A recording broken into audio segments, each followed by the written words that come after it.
Baik Bapak Ibu, materi kita pada malam hari ini adalah istiqomah.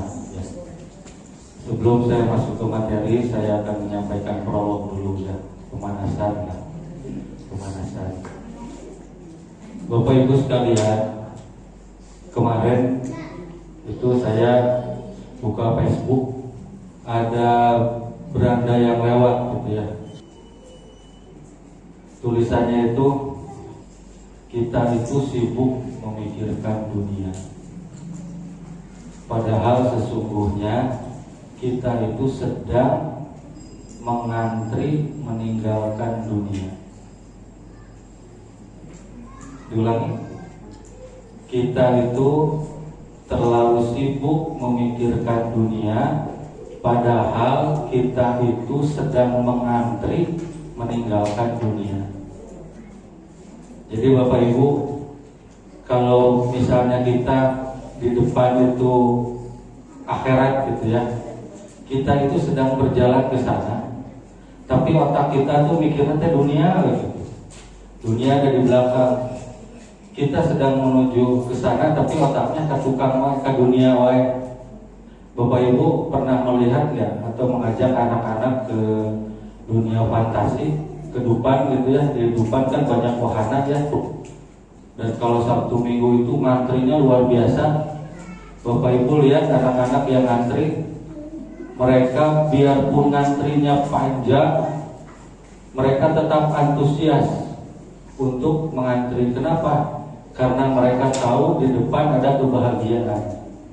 Di depan itu ada wahana yang bisa membahagiakan dia. Sehingga anak-anak itu begitu senang mengantri, meskipun antriannya panjang.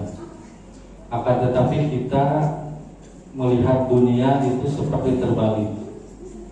Kita berjalan meninggalkan dunia, tapi otak kita ke belakang terus gitu ya. Mungkin karena kita belum yakin kalau di depan itu ada wahana yang luar biasa. Apa itu? Surga. Dan Bapak Ibu, umur kita itu kalau kita bandingkan dengan masa penantian nanti kita di alam kubur, ya jangan jauh-jauh lah kita membandingkan dengan alam akhirat, karena alam akhirat itu kholidina fiha, itu selama-lamanya. Kita bandingkan dengan yang di depan mata kita aja, yaitu alam kubur. Dan Bapak Ibu, kalau kita mau membandingkan umur kita, usia kita dengan alam kubur nanti, masa penantian di alam kubur nanti, bisa jadi masa penantian kita nanti di alam kubur itu lebih lama daripada umur kita hidup di dunia. Saya buka-buka YouTube gitu ya, ada ilmuwan yang mengatakan bahwa kita nanti kiamat 2150, sekarang 2025, berarti sekitar 150 tahun lagi. 150 tahun lagi Bapak Ibu, mungkin kita sudah tidak ada ya. Anak-anak kita juga tidak ada. 125 tahun. Mungkin yang merasakan nanti anak cucu cicit ya. Dan kita juga tidak tahu apakah gedung ini masih ada. Kalaupun ada, apakah gedung ini masih dipakai kajian? Kalaupun ada, apakah gedung ini masih dipakai oleh anak-anak belajar Quran? Kita tidak tahu, wallahu alam ya. Itu sekitar 125 tahun lagi. Dan bayangkan kalau misalnya kiamat itu terjadi tahun 5000 misalnya, berarti kurang lebih 3000 tahun nanti kita menunggu kiamat di alam kubur. 3000 tahun Pak. Sementara umur kita paling 60-70 gitu ya. kita menunggu di alam kubur 30.000 tahun, lebih lama daripada umur kita hidup. Alhamdulillah Bapak Ibu, syukur-syukur kalau kita dikasih nikmat kubur ya. Kalau kita dikasih nikmat kubur itu adalah anugerah yang luar biasa. Bayangkan kalau kita ternyata mendapatkan siksa kubur. Saya sudah menyiapkan materinya. Tadinya mau yang ini, mau materi tips agar terhindar dari siksa kubur, azab kubur ya. Jadi ini mudah-mudahan membuka mata kita, mata hati kita bahwa hidup kita di dunia ini cuma sebentar dibandingkan nanti perjalanan kita ke depan ya. Dan Bapak Ibu, saya juga kemarin membaca statusnya Pak Dedi ya. Itu menggelitik gitu. Jadi saya coba untuk ada 5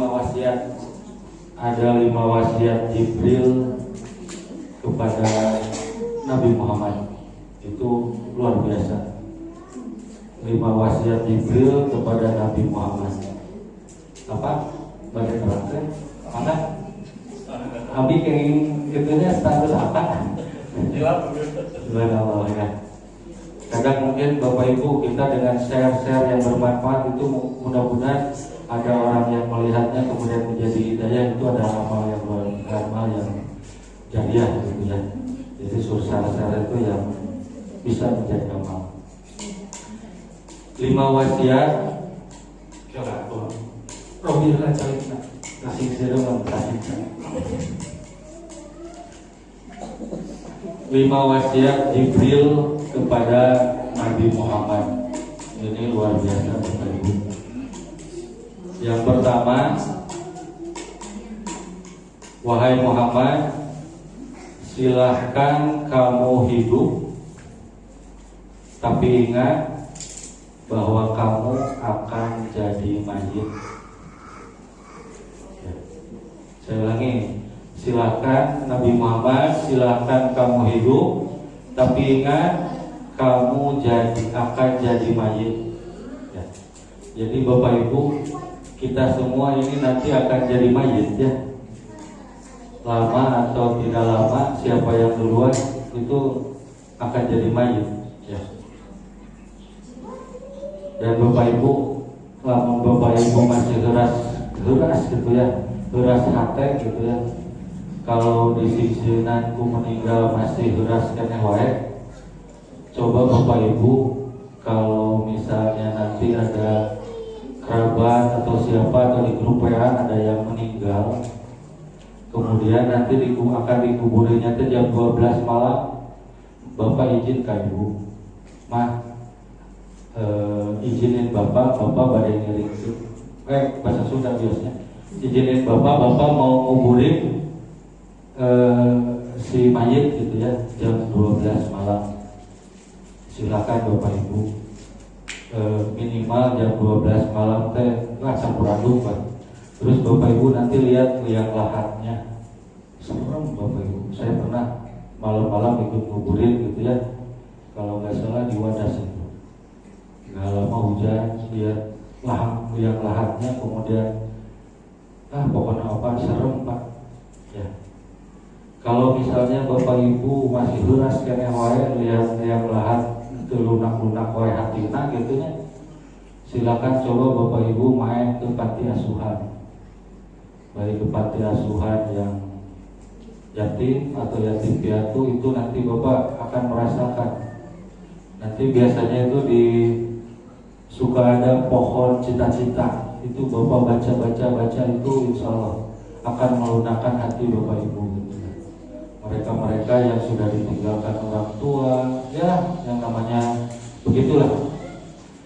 Atau nanti Bapak Ibu masih geras wae hatenanya, Bapak Ibu biasa angkat ka Malabar beli nanas ya, kemudian nanasnya diparut gosok kana hante suganda atau jadi lunak ya, masih geras kana wae beli nanas kan biasa sate wae jadi lunaknya ku nanas, coba gosok ku nanas ya. Itu yang pertama ya, bahwa kita ini akan jadi mayit. Kemudian yang kedua, ini wasiat Jibril kepada Muhammad. Wahai Muhammad, silahkan kamu cintai siapa saja yang ingin kamu cintai. Tapi ingat, suatu saat kamu akan berpisah. Ya Allah, saya lagi cinta-cintanya sama suamina mau. Ya Allah, saya lagi cinta-cintanya sama istrina mau. Ya Allah, saya lagi cinta-cintanya sama orang tuana mau. Ya Allah, saya lagi cinta-cintanya kepada anakna mau. Itu mudah bagi Allah, Pak. Ya Allah, saya lagi cinta-cintanya sama dunia mau. Oke, Pak, ditinggal ya.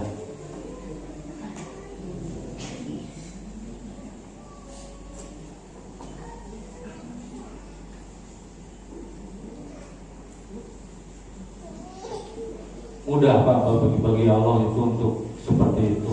Dan biasanya itu jangan kaget kalau misalnya kita ini lagi tracknya tuh lagi enak-enak gitu ya, lagi enak-enak cek hati kita gitu, lagi enak-enak, kemudian Allah teruji. Mudah bagi Allah itu langsung itu menjadi masalah yang luar biasa. Misalnya lagi enak-enak, usaha lagi lancar gitu ya, tabungan lagi banyak, terus stroke, wah namanya stroke bisa. Kemudian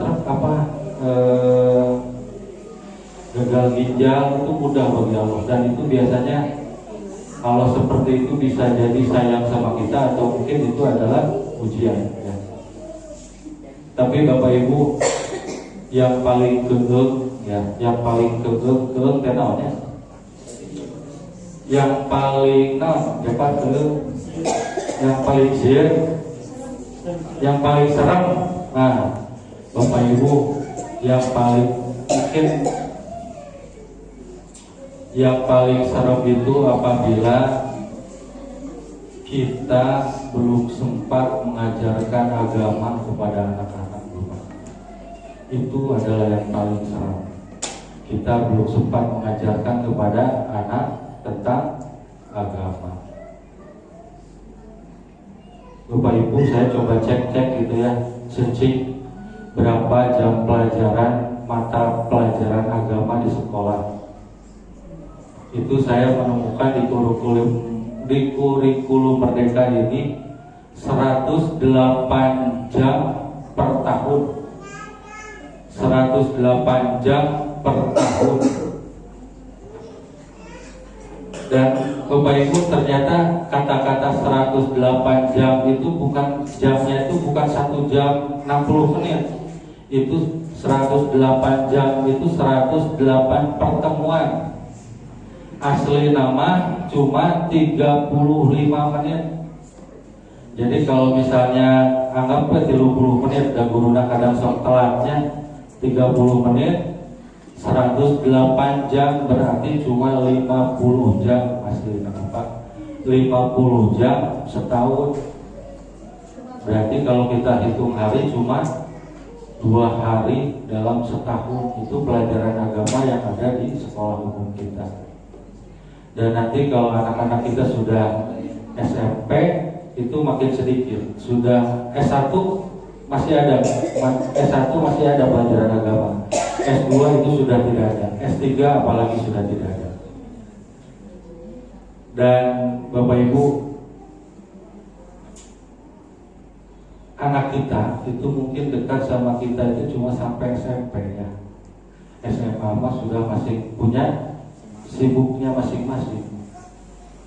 Dan menurut penelitian atau ya iseng-iseng gitu ya, itu anak-anak menghafal Quran itu cuma sampai kelas 6 SD rata-rata ya. Anak SMP itu sudah ya, ada yang mulai malas, ada yang mulai malu.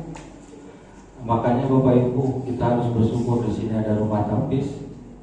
Itu biasa ya, itulah maksimalkan umur-umur itu untuk menggenjot, untuk memasukkan materi-materi agama.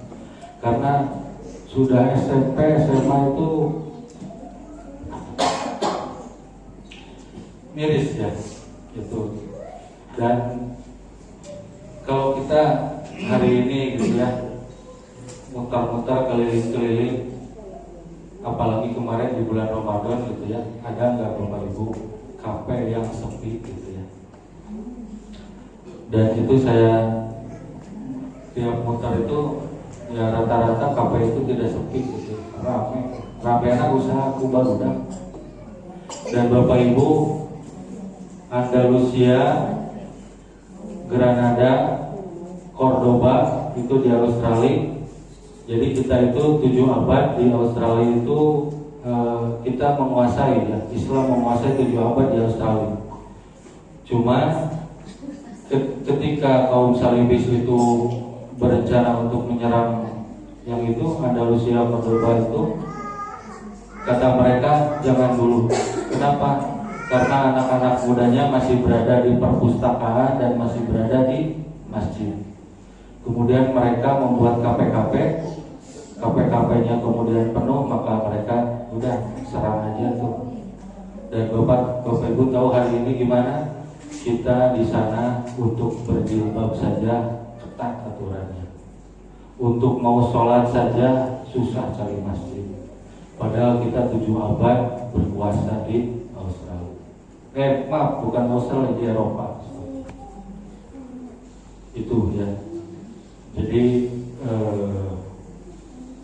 silakan kamu cintai apa yang ingin kamu cintai, tapi ingat bahwa mereka akan berpisah.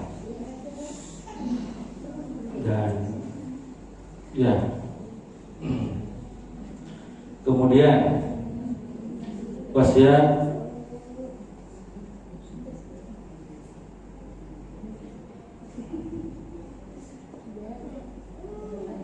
dan belum lagi Bapak Ibu, kalau anak-anak kita ini di masa-masa emas tidak kita beri bekal agama, itu jangan kaget Bapak Ibu, nanti ada aliran sesat ya. Saya dulu waktu kuliah di Jogja itu kuliah di Jogja itu banyak sekali aliran-aliran yang ngajak pengajian tapi horden aja ditutupan, dan alhamdulillah saya nggak sempat ini gitu ya. Tapi menurut kabar itu mereka mengajak, antum udah syahadat belum? Ya, kok syahadat? Nah, kan Abu Bakar juga katanya bersahadatnya ke Rasulullah, ke Nabi Muhammad. Antum bersahadatnya ke siapa? Bayangkan kalau itu nanti anak kita nanyanya ke kita gitu. Mama kok syahadat belum? Lah, gua apa? Itu bisa ya anak mengabaikan orang tua gitu ya. Itu ya. Kayak ya mungkin banyak ya mengeluh tentang saya tuh anak udah disekolahin agama udah ini tapi masih tetap aja paribasa nama nakal gitu ya. Kalau ibu saya bilangnya itu bukan nakal, itu banyak akal. Tapi konsistensi kita untuk mengajarkan anak tentang agama itu tetap harus. Masalah hasil itu adalah hidayah. Itu ya. Kita jeda dulu ya. Nanti berikutnya wasiat Jibril kepada Nabi Muhammad.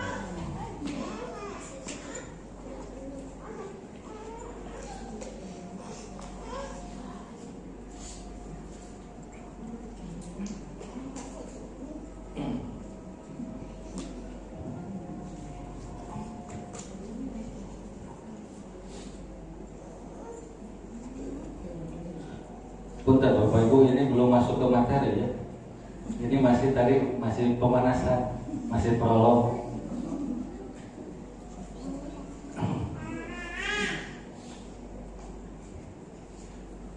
wasiat yang ketiga, wasiat Jibril kepada Nabi Muhammad yang ketiga. Tadi yang pertama apa? Yang pertama, wahai Muhammad, silakan kamu hidup, tapi ingat bahwa kamu akan jadi mayit. Nasihat wasiat yang kedua, wahai Muhammad, silakan kamu cintai siapa saja yang ingin kamu cintai, tapi ingat bahwa suatu saat akan berpisah. Yang ketiga, wahai Muhammad, silahkan kamu hidup sepuasnya. Ini yang ketiga. Wahai Muhammad, silahkan kamu hidup sepuasnya, tapi ingat kamu itu suatu saat akan menuai. Jadi Bapak Ibu, Allah mah gampang ya. Bapak Ibu mau maksiat silakan. Bapak Ibu mau taat silakan. Bapak Ibu mau bangor silakan ya. Bapak Ibu mau musyrik silakan. Tapi ingat bahwa suatu saat kita akan panen. Panen di sini bisa jadi panen nanti di akhirat, bisa jadi yang disegerakan panen di dunia. Bapak Ibu di dunia menanam kebaikan, maka nanti di akhirat akan menuai kebaikan. Bapak Ibu di dunia menanam keburukan, nanti di akhirat jangan kaget, Bapak Ibu juga akan menuai keburukan.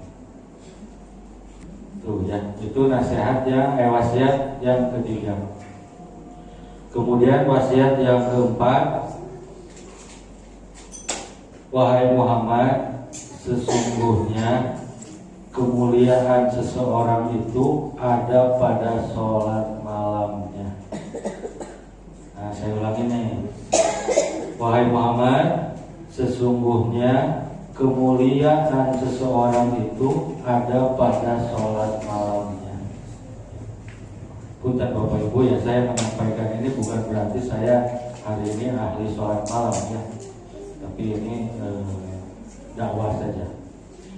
Silakan, sesungguhnya kemuliaan seseorang itu ada pada sholat malam.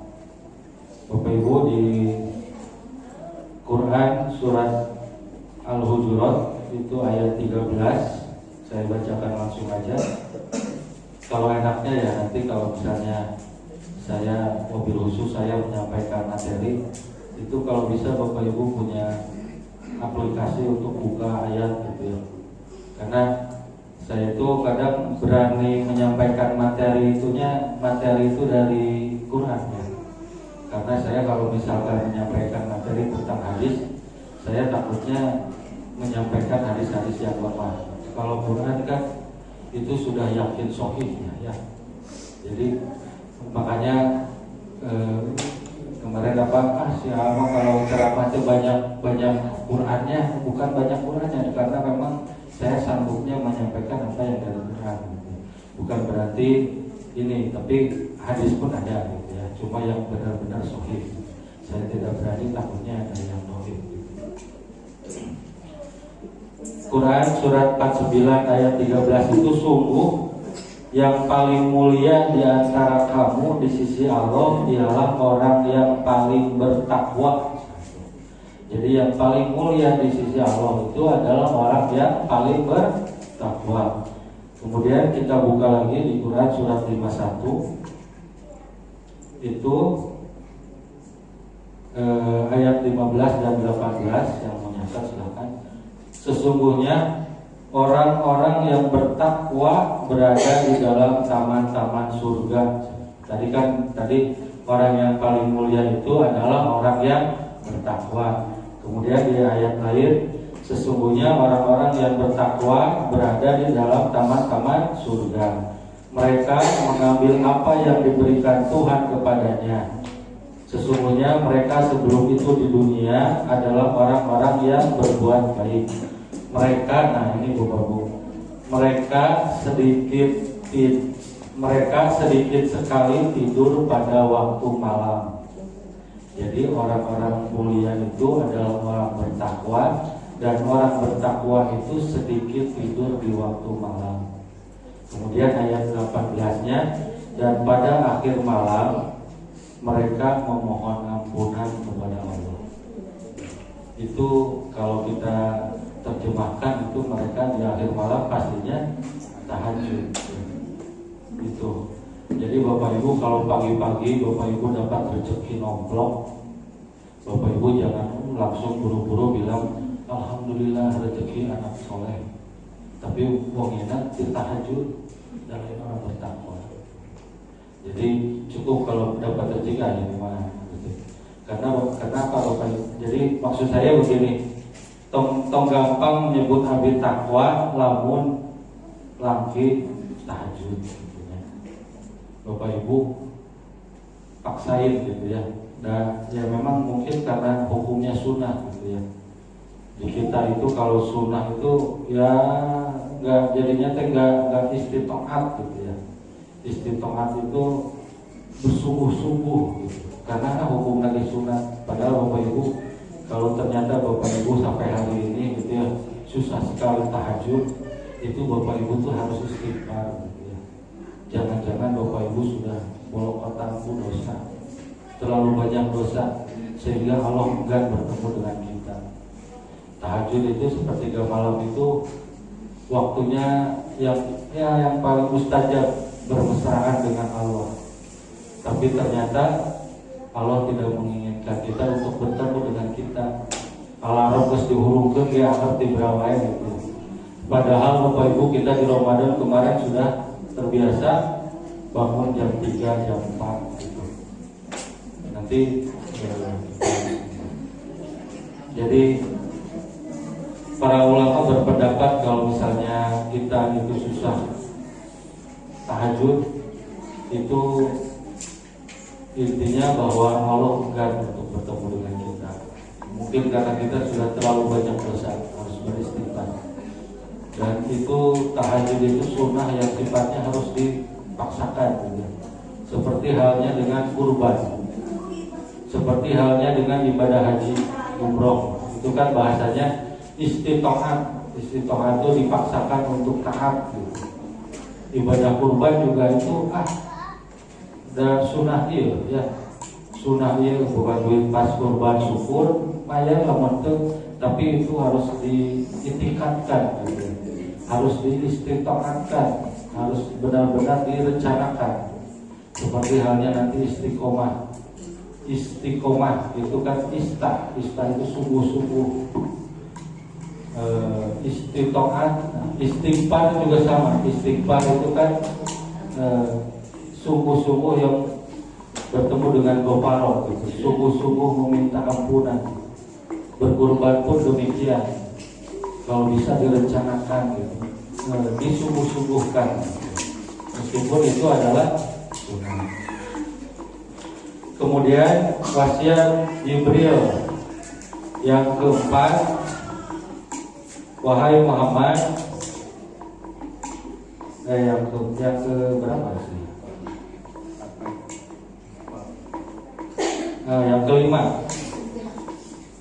Yang kelima wasiat Jibril yang kelima, yang terakhir, wahai Muhammad, kehormatan seorang mukmin adalah pada saat ia tidak lagi bergantung pada manusia. Boleh bergantung ke manusia, boleh, tapi tidak melebihi dari bergantungnya kepada Allah. Misalnya Japar nurutan kan masih wayang, masih istiqomah atau tak sayang. Nah, biar noyak ya. Jadi wasiat Jibril di yang kelima ini, kehormatan seorang mukmin adalah pada saat ia tidak lagi bergantung pada manusia. Ini ekstrim bahasanya, tapi bergantung pada manusia boleh, tapi tidak melebihi bergantungnya kepada Allah. Misal Punten Japar ini karyawan Nabi gitu ya, karyawan, jadi berani untuk ini. Lamun komplain kita diomelin. Siap. nggak apa-apa. Nah, berarti dia masih takut sama saya, gitu kan. Jadi masih takut sama saya. Misalnya Japar tuh lagi di kontrakan nih. Kemudian Japar saya ditelepon, Pak, tolong beliin obat ke apotek. Itu pas kebetulan ada kasar misalnya. Nah terus Japar bilang, punten Pak, Japar mau sholat dulu. Nah itu keren. Tapi yang ada sekarang gimana? Rata-rata, Pak rumah Pak, untas ada di biwaran, Pak beliin obat, siap 86. Padahal rujuk ada. Pak Jumatan siap 86. Nah itu keren. Toko tutup bret.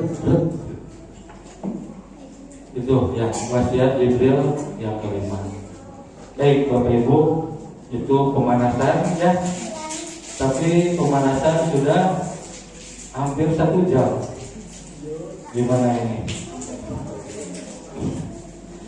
Jadi intinya Bapak Ibu bahwa kenapa saya menyampaikan prolog dulu seperti itu ya, agar Bapak Ibu nanti begitu bertemu dengan kata-kata istiqomah, Bapak Ibu langsung memahami apa sih kunaon sih Allah teh menganjurkan kita untuk istiqomah. Karena kalau kita tidak, kalau ya